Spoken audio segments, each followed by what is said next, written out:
never gonna go there again. This is what it is, this is who I am, this is where I finally take my stand. I didn't wanna fall, but I don't have to crawl.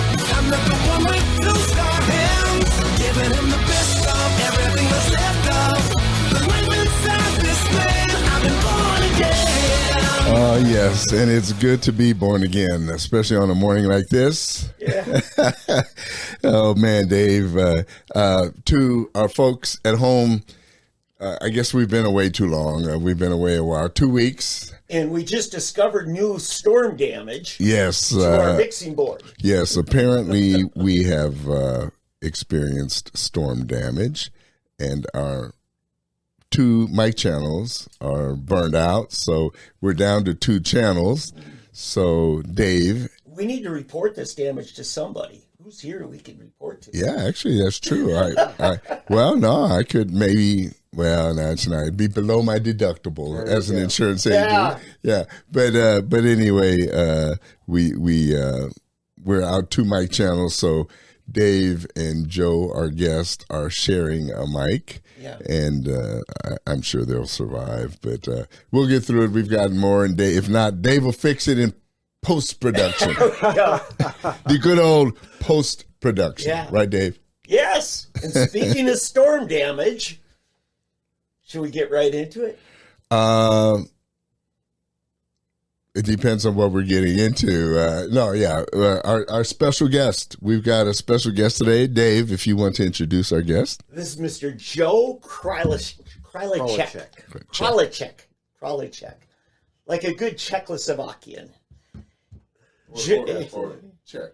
Yes. Yeah. It's the Czech Republic. That's right. The Republic of Slovakia. Yes. 2 countries now. Says the man who used to live in Europe. Well, next to it. I used to live in Germany. In Europe. Next to the Czech Republic. A lot closer. I think now it's Czechia. Is what they're calling Czechia. No, it's Czechia. Czechia. Yeah, they've changed it again to Czechia. Czechia. Now. So I wish these people would make up their mind. Absolutely. What's wrong with your people? Your people. Yeah. That's only on one side. The other side, I'm a good Irish boy. So. All right. Yeah. Well, anyway, Joe is the Tulsa Area Emergency Management Agency. I'm the director. Yes. Director of the agency. Yes. He's the guy who stayed up all Sunday morning and probably Monday morning through the night. Mister, what's the best coffee? Because I'm sure you've had plenty. Anything that I can drink at that moment. All right. The one available. Yes. And this morning available. He's got Coca-Cola, which is the caffeine of choice this morning. Yes. Yeah. Oh, it's because I'm already 2 cups of coffee and an energy drink in. And an energy drink he adds. Yeah. So anyway, I'm going to go a little bit background here. I sound like I'm in a hallway because... Well, no, I think it'll work if it wasn't picking him up. I needed to look at the microphone. No. Yeah. I'm picking him up. Well, you're the one that sounds like you're in Right. an echo chamber. All right. So anyway, I'm going to, Eddie, let you take the lead here on this because you've got better sound. Well, all right. David. Hey, Joe. Well, no, seriously, it's very good to meet you. We have not met before. You were introduced to us by our good friend, Darren Gantz, who works for the county commissioner. And you also work for the county, for the county. I work for both the city and the county. We are the oldest city-county entity in Tulsa. Oh, really? Yeah, we date back to World War II. We used to be Tulsa City County Civil Defense. In the early 80s, we changed our name to Tulsa Area Emergency Management Agency. But we've always had a focus since World War II on helping and focusing on protecting the residents of Tulsa County. I see. And in the vein of protecting, could you define that? How do you protect us? So some of the ways that we help protect is we provide warning devices. We are the entity that is responsible for overseeing 102 of the outdoor warning sirens. So the night of the storm that we had on the 18th, I was the man who was down there pushing the button, activating those. I made the decision to activate them 30 minutes ahead of time as that storm was coming in. We were in communications with the National Weather Service. They told me we have 118 mile an hour winds detected over Manford. Wow. And got on the phone with them. They said they're about 45 minutes out. My My protocol is 30 minutes out, we activate the sirens. So at that point in time, I hung up with Weather Service. I contacted county commissioners. I contacted the mayor of the city of Tulsa to let them know we've got a major storm coming in. We're going to be activating the sirens here in just a couple minutes. And as the storm came in, we were tracking it through and activating sirens in sequence to make sure that we were warning people, everybody throughout the area, that this was coming in. It was going to be bad. So the wind was actually 113 miles an hour. The wind was detected at 113 miles an hour at 1,100 feet on radar, and that was confirmed by our spotters on the ground at 41st and Peoria. And now you said you set off the sirens in sequence. So does that mean they, like, it would go off in one place at one time and then at a certain time and the next place? Yeah, we have, our sirens are spread throughout the county, and so our first siren that we activated was out at 106th West Avenue, way out in the western arm of the county near the Pleasant Oaks subdivision. And so we activated that probably roughly 10 minutes before we started activating the rest of the sirens within the city of Tulsa. Give you an idea of how strong that wind was at that point out there. That siren was snapped in half like a toothpick and was completely destroyed by the wind. Oh, my. I have a question. I think you were, I'll just pull this over. Russell Mills did a fantastic job, KRMG, at 9 a.m. the next morning, and I called and congratulated him on that, because there's some things, local radio is your best way of reaching out, right? And he had a discussion about that, because we think of those as tornado sirens, but the decision was made to treat this basically like an F1 tornado, and the meteorologists evidently said there's not much difference, except it's way more widespread. Could you speak to that decision? Absolutely. There's not a lot of difference between an 80-mile-an-hour wind that's straight line and an 80-mile-an-hour wind that's circulating. You're going to see similar damage. Trees are still going to fall down. Roofing materials are still going to get blown up. You're going to see debris thrown everywhere, especially when you have an event like this, 113-mile-an-hour winds. You're talking at minimum, F1 type tornado. You're also looking hurricane force level winds that hit the community. I've been kind of comparing this to Tulsa took with the derecho event. It's basically you're having hurricane force winds hit your community with no notice, no warning at all, hardly. And so that's one of the reasons why we have a debris field that stretches roughly 15 miles wide by 25 miles long.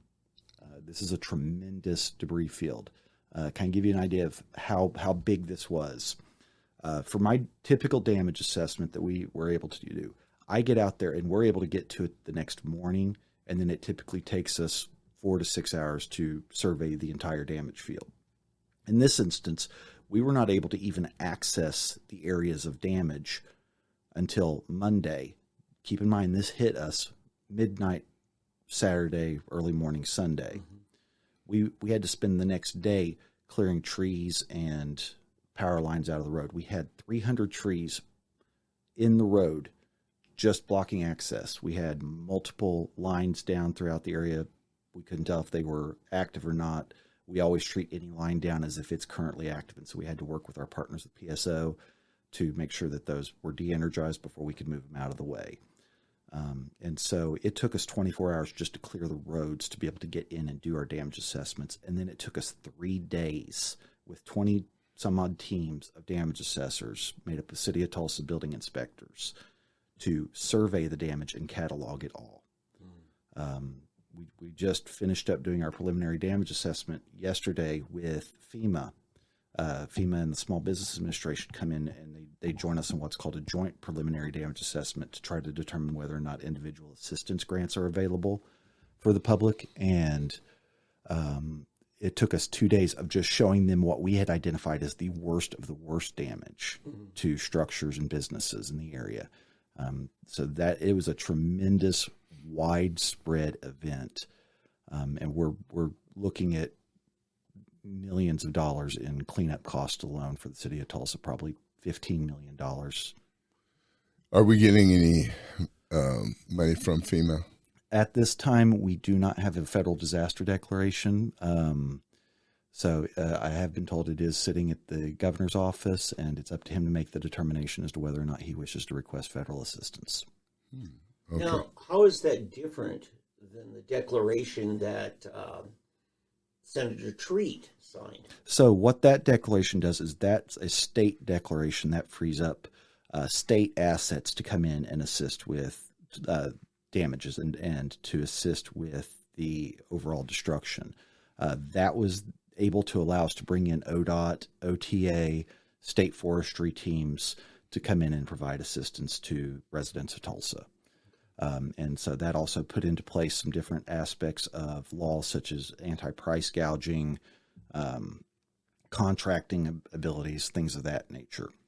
What the federal government one is, it's very similar. It allows us to then bring in assets from the federal government to assist us. In this case, money. It frees up through what's called Stafford Act funds. And so the governor's declaration is also a vital step in getting that federal assistance turned on. Without having that declaration, there's no way to step up to the federal government level. Just because, that's the way federalism is designed, is that, locals handle things. If they can't, the state is responsible. If they can't, then it falls upon the federal government to handle. And so we have to ask. We have to ask. We have to go through this process. The locals have to declare, then the state must declare, and then the federal government must declare. We can't bypass that process. I see. And so you said 15 million? 15 million in just picking up the green waste debris that we've got. Okay. That doesn't necessarily include even the debris that we've got in 100 of our 130 parks. That doesn't include any of the surrounding jurisdictions, such as Broken Arrow, I know, has about 50 to 60,000 cubic yards of waste. We're looking at also the county highway crews, county parks having a tremendous amount of damage in their park system and along our right-of-ways that we're having to pick up and clean up. So all in all, we're looking at millions and millions of dollars of impact just to your local governmental budgets. That's for the government now. And then as far as individual, FEMA also comes in and helps individuals, correct? So there's two governmental programs that FEMA oversees. One is the Public Assistance Grant Program through Stafford Act, and the other is the Individual Assistance Grant. And I'm getting in the weeds here a little bit, but basically the individual assistance is what helps out individuals and households. Mm-hmm. That's what people think of when they say, well, where's my FEMA money? Right. That's going to be a very difficult proposition for us to get in this disaster because we have a lot of damage. It's very widespread, but it's also comparatively shallow. It's a lot of what we deem to be affected homes or minor damage. Mm-hmm. Typically, for a jurisdiction of this size to get a disaster declaration, we have to, on the individual assistance side, we have to see between 200 to 250 confirmed homes that are destroyed or major damage. In this case, we got a lot of roof damage throughout the area, but for the most part, the structures are okay. The damages we're seeing to homes are ones where trees fell on them or fire broke out in the house as a result of the electrical or shingles away. are just blown off. Shingles blown off, and that's an issue for insurance. Right. That's the other aspect of it is FEMA is not an insurance program. They want you to go through and file for your insurance, and so they discount for insured claims. They don't count those. Right. You get punished for having insurance. We get punished as a community for having widespread insurance. But that's one of the frustrating aspects of the way that the federal government does their disaster program is if you are a capable community that takes care of yourself, the federal government does not come in and provide that assistance like they would to a less capable community. Which speaks to something else that there are too many. I remember years when I was a young insurance agent, I went to a home in the western part of Tulsa. It wasn't actually, it was the county, but it wasn't actually in Tulsa. It's one of the townships west. Prattville. No, I'm not going to mention it. One of our unincorporated communities. Right. Think of something like that. And it wasn't Prattville. I'll just say, okay. So anyway, so I'm out there at this guy, and I asked, he wanted me to quote his car insurance, and I asked him about his home. He said, oh, no. I'm waiting for a tornado or a big hailstorm, and that'll take care of I'll just claim my home then, and the government will buy me a new roof or a new house. Or for example, you remember several years ago with the fires, burned all the mobile homes. And all of the people were waiting for the government to buy them new mobile homes. And that's a mindset that a lot of people have gotten into, that FEMA's going to come and bail them out if they don't buy homeowner insurance. Yeah. Because Katrina was like that. That's a terrible, terrible mindset to have. It is. Because here's the reality of the FEMA Individual Assistance Program. During the flood, we did get that individual assistance program turned on. The average FEMA payout was around $4,000. That's it. You've lost your entire house. You've lost everything. FEMA gives you $4,000. FEMA is not there to be your insurance. They are there to provide immediate assistance to help you survive the next couple weeks, but they're not there to rebuild your life for you. That's take what note, insurance people. is for. Take note, but there are people that have gotten that. There was a lady I met at a meeting in D.C. and she and her sister were there. They were in New Orleans during Katrina, and the same thing. She was waiting for someone to buy her a new house after Katrina, and her insurance didn't do it, but it's because she didn't have the right insurance. Yeah. She should have gotten the right. Her sister had the right insurance, but then they want to blame somebody else because they didn't get the. It's that type of mentality that is destroying the psyche of our country. And there is a point in this where personal accountability and personal responsibility do take effect. Yes. And I'm always stressing to people, you need to be prepared. You need to have a plan in place on how you're going to act if a disaster does occur. Where are you going to go during the disaster, and what are you going to do post-disaster? Part of that is making sure that you have the insurance to help you get back to where you are, because the resources just don't exist in the community to completely replenish you and put you back to where you were the day before. Right. But congratulations to Tulsa on one hand that we're being punished because the people are doing the right thing. I mean, in a sense, it speaks well of Tulsa that we have people that have their homes insured. That at least speaks that people are taking responsibility. Now, as an insurance agent, I do have to complain against insurance carriers that I think our rates are too high.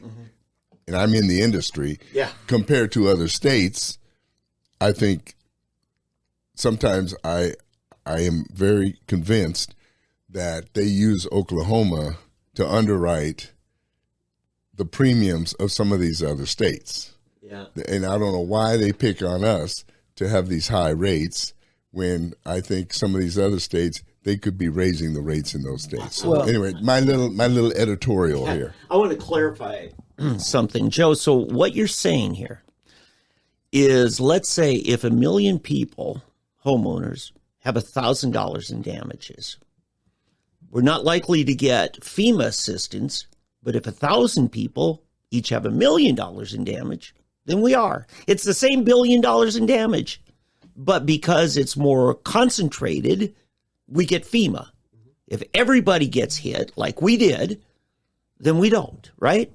And that's unfortunately, that's really one of the failings of the way that they do their individual assistance program. They are not considering the overall impact, and they're not considering taking a holistic approach to communities. So, for example, in this instance, we had roughly 400,000 people without power for days and days. Every one of those lost groceries because there's no way to keep your groceries up. Now, if you take that into account, everybody had lost groceries. A lot of people got paid that Friday before they did their grocery shopping on Saturday. I know I did. And you have a refrigerator full of groceries, freezer full of groceries. All of that is now gone. You've lost all your work for that week. So, or worse yet, got their food stamp benefits for the month and spent it. Now it's gone. And they're waiting until the next month to get more. Yeah, and so that's a big drain on local resources. And that's been a big issue we're seeing right now is an amazing amount of food insecurity to the point where our resources of providing emergency assistance for food boxes provided by like Salvation Army, the Community Food Bank, those charitable organizations are all tapped out now. But your insurance policy does cover food. So my understanding, and I spoke with the state insurance commissioner regarding this. He said most policies, unless you have actual damage to your home, will not cover food loss. And even then, you're looking at it being under your deductible rate. Well, if the power goes out, Right. it will cover you if your power goes out and it's spoiled because of the loss of power in your refrigerator. Goes down and it spoils that way. They will cover it. So, and I think it's probably just up to the individual policy and how that policy is written. Well, no, it's a standard that is an HO, an HO 123, whatever. Yeah, and so I've always a lot of people don't know that's in their policy, right? So they need to check that. Call their agent and call your agent. Because food spoilage is a standard. I've had the reason I know I've had several of my clients call me, right, and it's in their policy. And it so sounds like can't you write the policies well. Some policies are written that it only takes in effect if there's actual damages. At least that's what the insurance commissioner has told me.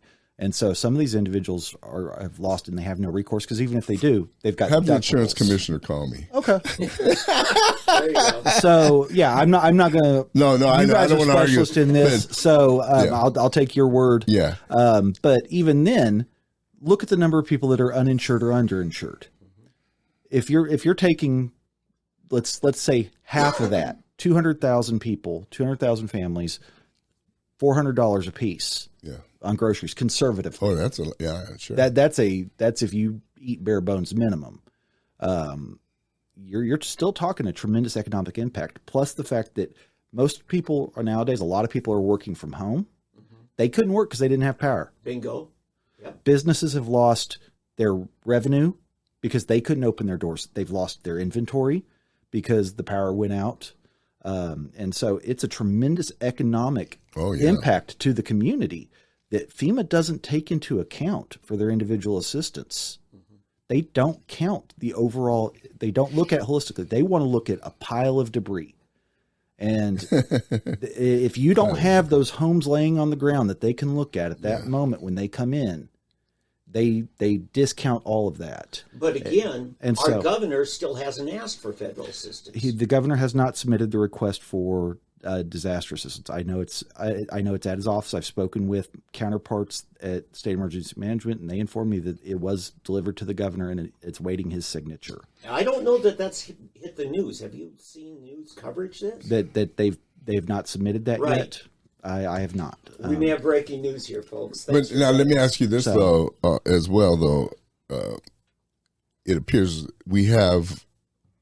He's always talking about this major surplus the state has, so he can use some of that surplus to help. In other words, don't we have money in our state fund to be able to help? So, and that's one of the aspects of the Stafford Act process is it's not a full reimbursement to the local governments. What the Stafford Act, the way it's written, is the federal government will reimburse us for our cost 75% if we get that.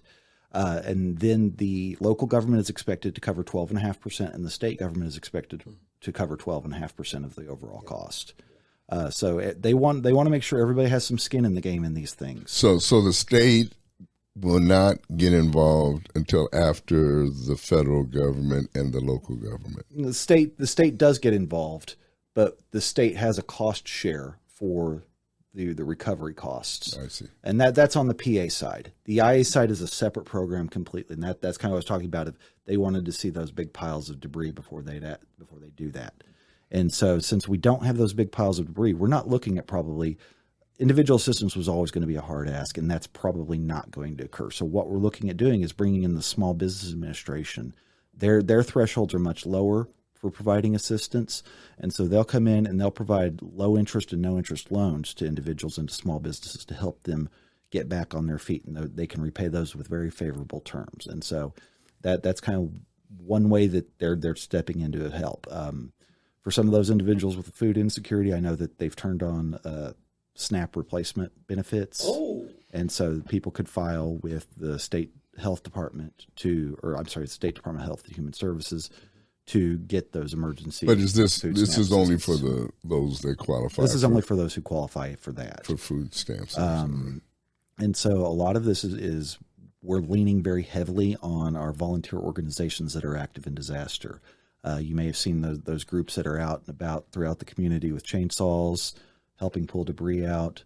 Groups such as the Baptist Men's Disaster Fund, Disaster Relief Group, Samaritan's Purse, Team Rubicon, and other organizations like Hands and Hearts have been in helping us to clean up some of the debris around to help remove some of those costs for local residents who have been impacted. And so going back to your question regarding on the state side and the way that works is, so basically the local government has to incur all of the cost initially. And so we will then incur those costs, we pay the bills, and then we file for reimbursement. Mm-hmm. That then goes to the state, they review it, they say, yeah, we agree with these, and then they'll send that to the federal government. The federal government will review it, and they'll run it through their people, their lawyers, all their different team members, and they'll either approve it or they'll kick it back and say, we'll only cover this amount.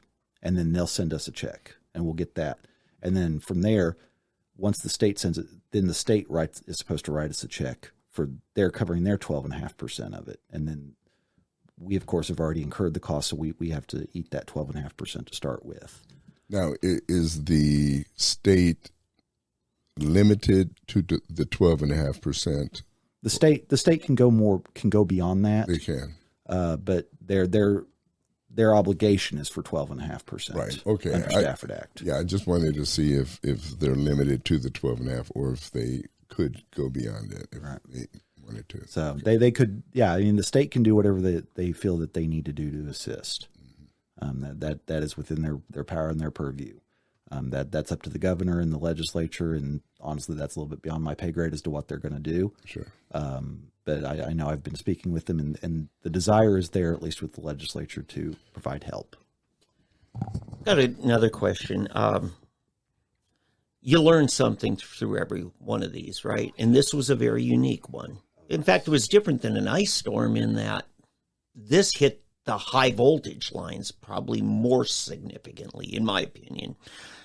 But I know you work with Sheriff Regalado, all the law enforcement, Chief Franklin. Mm-hmm. I was really proud of the civility and the generosity. I mean, my own son at like 4 a.m. Sunday morning said, I just got back in from clearing the roads. He's in Wagner County. He said, I couldn't get out anywhere, but I've got a light bar on my 4-wheel drive with a winch. Mm-hmm. And he said, wasn't going to wait for the county. Some of that was incredible stuff. I'd like you to talk a little more about what things the average person did that you'd like to commend. So this was one of those aspects, those disasters where everybody kind of pitched in, and the community support for one another was fantastic. Every question I had was, how can we help? What do you need? How can we provide assistance? We had partners from throughout the area step up and help. We had church groups go out and help clear streets so we could get our vehicles in. The Baptist group came in the day after and said, hey, where do you need us? What can we do? They helped us clear some of the roads into the residential areas that we were still unable to get into. We had the tribal nations all stepped up to provide assistance for us. Even the Choctaw Nation, those 2 trailerfuls of ice that we distributed out, those were provided by the Choctaw Nation. The Creek Nation helped provide us the space to do it in. And then we had just volunteers from throughout the community come in and help us distribute that stuff. We've had all of these different small community food pantries that are reaching out and helping their neighbor. You go out, and as I'm driving through, I'm seeing neighbors out helping each other pull their debris to the curb, so that we can go by and pick it up. And so it's really a testament to the spirit of Tulsans as to how much they helped each other. If you had power, you were bringing in families that didn't. I know I had several families staying with us. I played Cousin Eddie at my daughter's house. Absolutely. Because I was one of those fortunate ones that my power came back on very quickly. I was working that night. I was the one there who activated the sirens. I had gotten in about 10 o'clock the night before. and had started working it. And the wife told me the power's out. I said, tell the kids, leave the refrigerator door closed. I'll be home with some ice in a little bit. Things kind of hit a lull for a minute. We had to actually abandon our emergency operations center because while we had power, the company that provided chilled water to run our chillers had lost power. And so a lot of businesses in the downtown area that relied on that plant were having issues. I was one of them. So we moved our emergency operations center over to City Hall. And so while the amazing folks at City of Tulsa Asset Management and City IT were getting us back up and running at a new location, I ran home, threw ice in the ice chest, pulled all the food out of the freezer and fridge, put it in the ice chests. As soon as I closed that door, lights came back on. There you go. So yeah, I want to thank the folks over at OG&E for helping restore power as well as the folks at PSO, because that really took a burden off of me, knowing that my family was taken care of and that they had power on. And we hosted several families coming in and staying with us.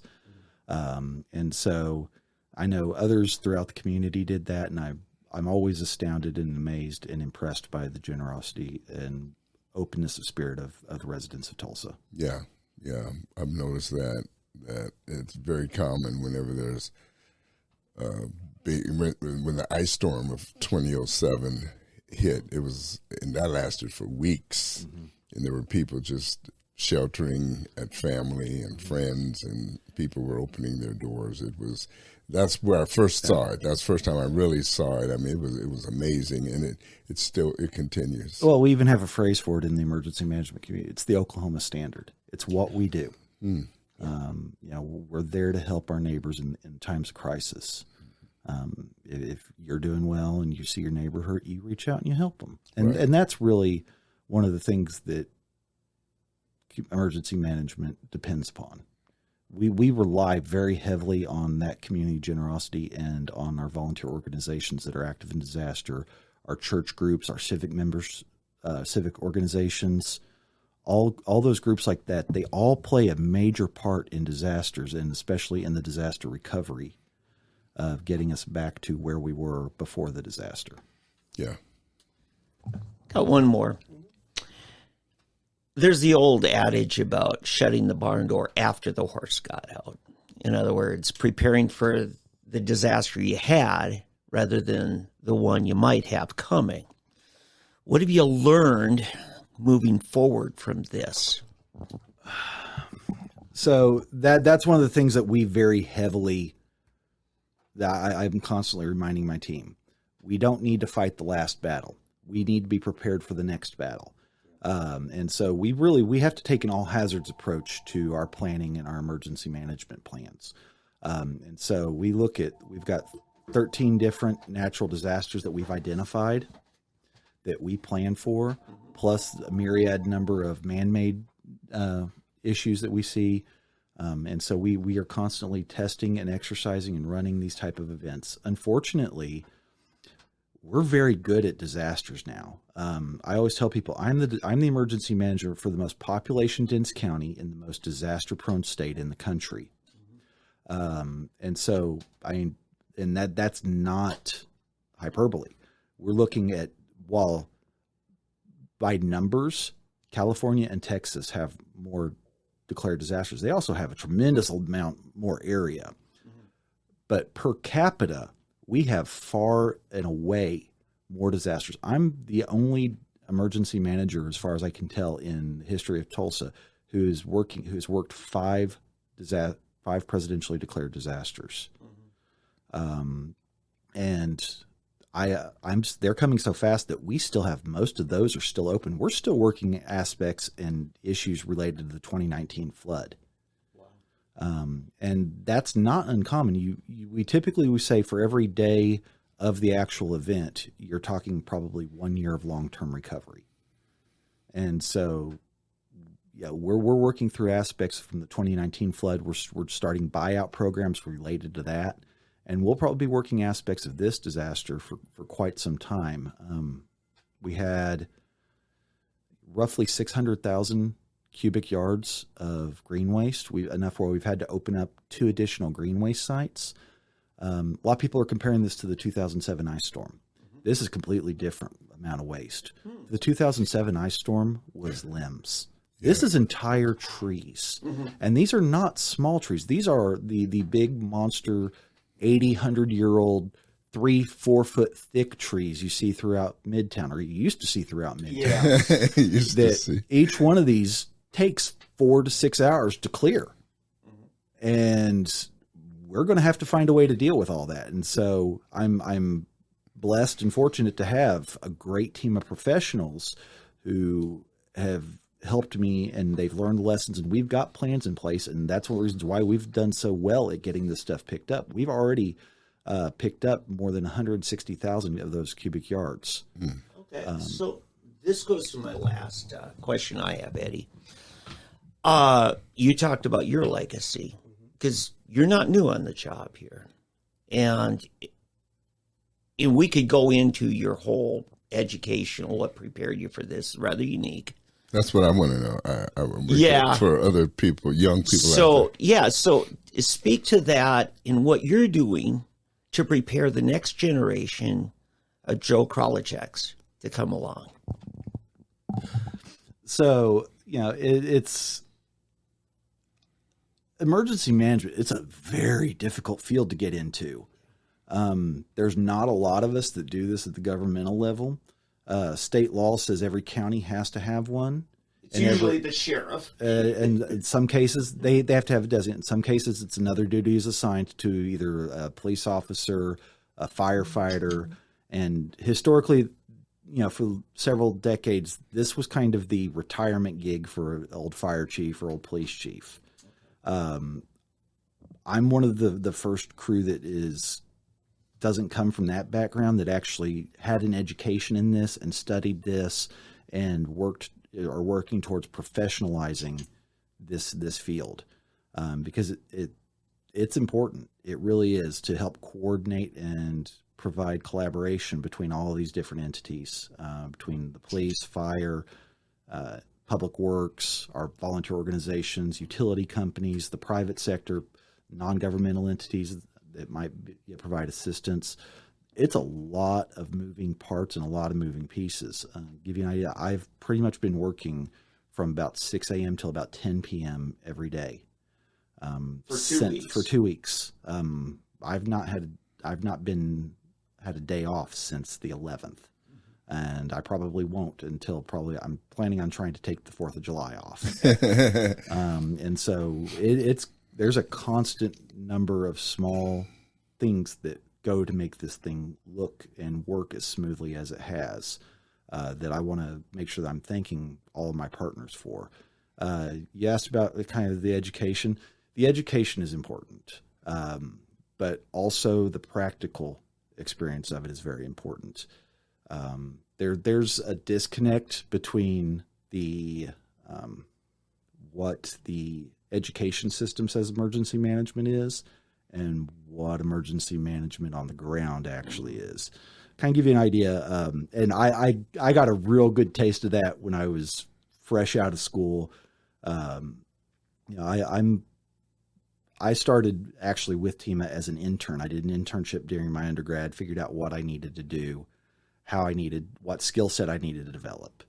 Had a great mentorship from the director at that point in time, Mike McCool. He kind of gave me the info. This is how we do this. And so I finished up my school, got my master's degree, and then hit the workforce to Where did build you go that to school? skill set. So I actually got my undergrad from the Oklahoma State University. I've got a degree in public administration. I've got a degree from OSU in political science with a focus in emergency management. They have an emergency management program there that's through the Fire Service Training Center. Yeah, fantastic. It's a fantastic program. I highly recommend it for anybody that wants to go there. Go Pokes. So we'll just put that out there. And I graduated with honors from there. And then I went and got my master's degree in public administration with a focus in organizational dynamics from OU. Covered both my bases. Yeah. So that's Boomer sooner. absolutely. So boomer sooner. Yeah, there you go. That way I'm not upsetting one half or the other of the there state. you go. Yeah, So keep everybody happy. absolutely. So that, and so that degree taught me how to build teams and how to take disparate organizations and different groups and pull them together into one cohesive team to accomplish a goal. Fighting turf wars, right? Fighting turf wars, managing egos, managing personalities, managing organizations, No, and their different goals and their different perspectives, and getting them all working towards the same page. And so that was honestly one of the most useful things that I did was learning how to deal with organizations and people, not so much on the emergency management side for that master's degree, because I had already had that background. Sorry. No, it's I move when I talk. And so I had that background with the fire service training. I had the IT. I figured out that I needed to do. So then I went to work private sector, built that skill set, waited for a position to open up in emergency management. Took a couple of years, but the finance position opened up. I applied for that, and the director at that point in time, Roger Jolliffe, saw fit to bring me in. Came in, sat and paid attention, listened, watched. Nice thing about being in the finance side and taking the job that nobody wants is if organizations and groups may have different goals and they may say what their goals are. Where they spend their money and how they spend their money is really what they actually prioritize and what they focus on. So that really gave me a good focus and view into this. And so I then moved into the deputy director position. And then when Roger retired about 5 years ago, the county commissioners and the mayor both saw fit to promote me into the current position. And that's where I'm at. So going through that, going back to the question of, the disconnect between the government, between the education system and how emergency management actually works. So I started like I said, as the finance guy, the low man on the totem pole. We're a very small agency. And so I'm there about 2 months in, and we get our first big issue. It's a major grass fire out in the western arm of the county, near the border with Creek County, and state comes in. They say, "Hey, well, let's go out here. Let's go check this out." So I'm driving out there. Now, I'm taught all this. My head, young naivety, my head full of mush. They shove this idea that incident command system is set up this way. You're going to go out to a scene. There'll be an incident commander who's clearly delineated. Everything will be clearly organized and ordered out. And when you go in, you identify yourself. You'll check in. You'll sign in, and then you'll sign out. That's not the way it works. So we're going out there and we're listening in on the radio, and I hear the chief of this department on the radio talking to his wife. "Now, honey, why don't you go on up to the house and make some sandwiches and lemonade and bring it on back down here for the boys?" That should have been my first indication that probably my education didn't quite prepare me for the reality of the job. Right.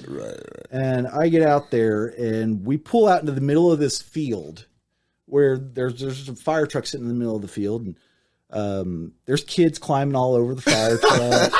There's dogs running around. Nobody's identified. And, guy walks up to my truck and goes, "Can we help y'all?" I say, "Yeah, I'm looking for the chief." And he's there in overalls, no shirt, just, trucker cap on. It's hot out there. He's working it. He's like, "Well, I guess that'd be me." I guess that'd be me. I said, I'm Joe Kralicek. I'm here with emergency management, and this is my counterpart from the state. And we offered assistance. He said, "We got this. I got my brothers out here, and we're taking care of it." My brothers. And I was like, okay, so they did not prepare me for this through all of my programs of this is the reality of it. So there's some disconnect in there, and so I really recommend that if you're trying to get in the field, get in where you can, get some practical real world experience, build those networks, build those contacts, because a majority of my hires have been people that I've seen in other areas and other aspects that have been successful and are impressive in what they've done. And so I hire based off of that. My deputy is former FBI counterterrorism officer for Oklahoma.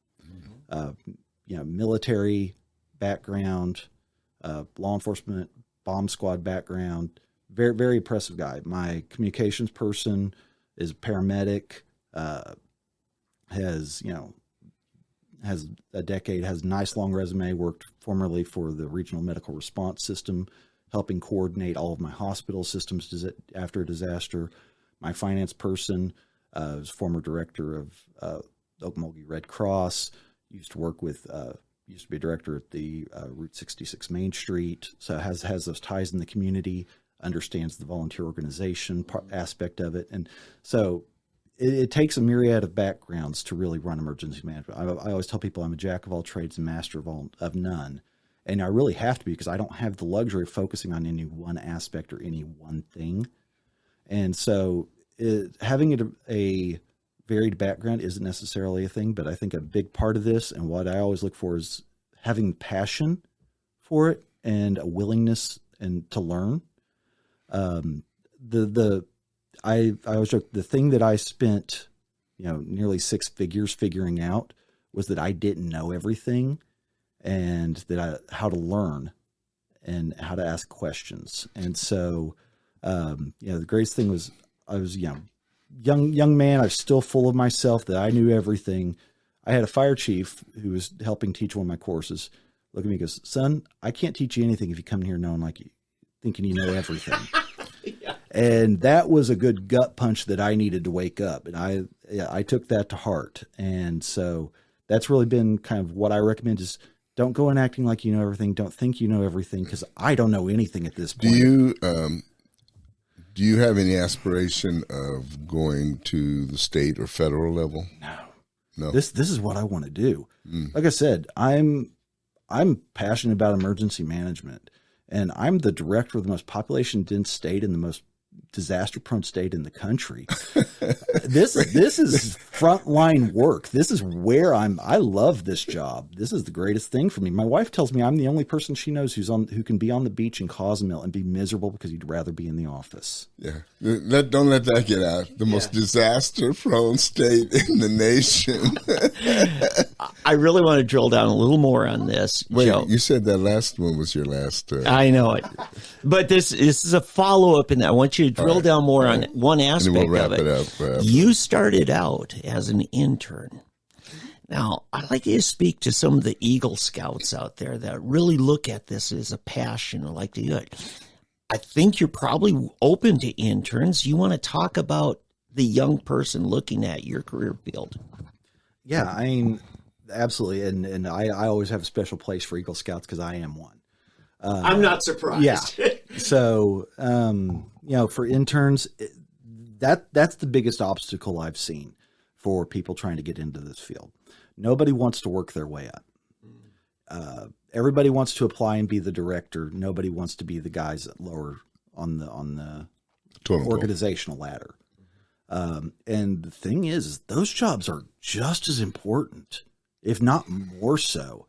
I joke with my staff. I said, you guys are the ones that do the work. I just get out and talk about what you do. And so no job is unimportant in emergency management. No job is unimportant in the incident command system. Mm-hmm. Everybody has a role. Everybody has a place. And so coming in, reaching out to organizations saying, hey, I really want to do this. I want to learn. How can I help? What can I do? Can I just come in and shadow you? Can I come in and talk to you for a little bit? Build those contacts. Because while we may not have immediate need at that point in time, having you in the back of my mind is, hey, if I've got something, I can call you and bring you in and have you help on that. That's huge. I bring in volunteers to help me all the time. And so I'm always open to volunteers that want to assist us. Especially during a disaster, I don't turn any help down if I can avoid it. And so, like I said, it's a very hard field. It's a very difficult field to get into, but it's about knowing people, and it's about getting yourself out there and being willing to do whatever it takes, to get in. A lot of people have to move, but there's other aspects in emergency management that aren't necessarily on the governmental side. There's all the school systems require emergency managers. Hospital systems require emergency managers. Most large Fortune 500, Fortune 1000 companies have somebody in emergency management, even if it's not called emergency management. It could be safety officer, risk manager. There's somebody that does my role or my counterpart at most large organizations. And so think outside the box, work on having a varied skill set. And really, my job as the emergency manager is to be the guy who knows a guy. I'm the guy, if you need something, I know somebody to call to get it. I don't have those resources myself. My agency budget is on the lower end of six figures for an organization that runs 4 people and manages to help 608,000 Tulsans. Oh, you just had to ruin it. No.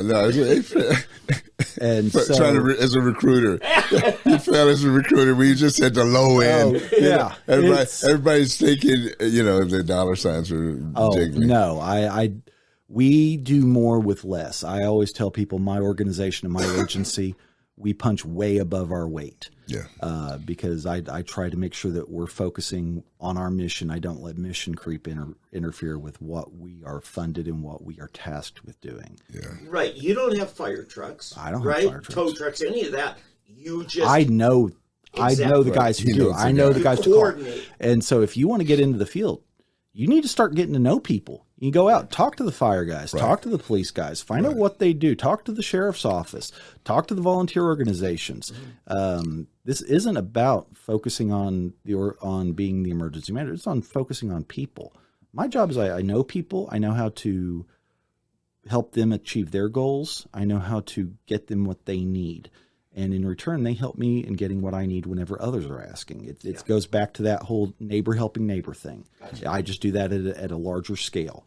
And so that's what I recommend people do who are trying to get into this type of field is get out and know people. Get out and put yourself out there, which is the hardest thing, especially nowadays I'm saying this as a father of a young man who's just getting ready to go into college. It's about getting to know people and knowing how they are. And they spend all their time interacting with people through the internet, and that's not real life. That's the internet. It's a great tool, but it's not going to get you where you need to be. Well, Joe, hey, thanks a lot. I think we've learned a whole lot here today. Oh, yeah. Great segment. And hopefully we can get you some more people to join you and follow you. Hey, this has been really interesting. Hey, stay tuned. We're going to take a break here, and we'll be back and with lots of more local and national news, as well as state news. You're listening to Fresh Black Coffee with Dave and Eddie. We'll see you then.